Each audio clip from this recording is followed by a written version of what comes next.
So yun nga ma'am and sir, since day off natin ngayon kanina habang naliligo ako meron akong biglang naalala nung mga bata pa kami na kinakain namin na makita lang dito. Kung tingnan nyo kung nasaan ako.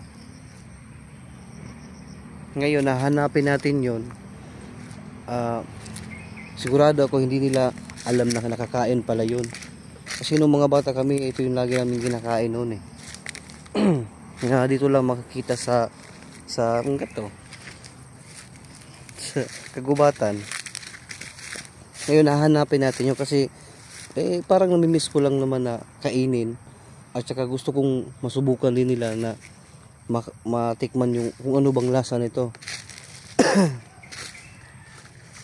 Ano to siya, para to siyang wild pipino, yung maliliit. Sure ako na hindi nila alam na kakain pala to. Parang namimiss ko yung childhood natin nung mga 90s pa tayo. Ipapatikin ko rin sa kanila kung ano to. Maghahanap lang tayo dito kung saan banda. Ito yung puno niya kaso wala siyang bunga. Yan o. So, patay na rin. Maghahanap pa tayo.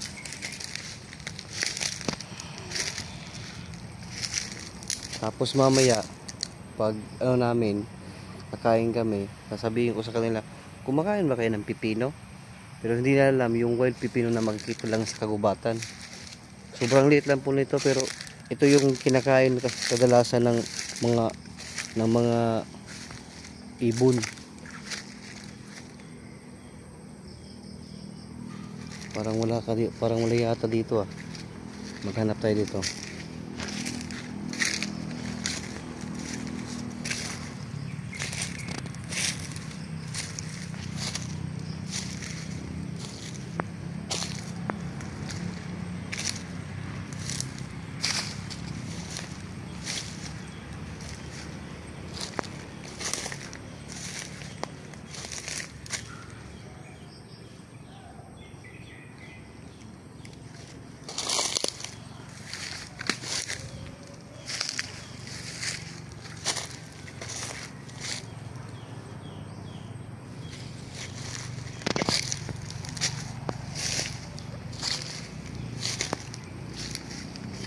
Wala tayong mahanap.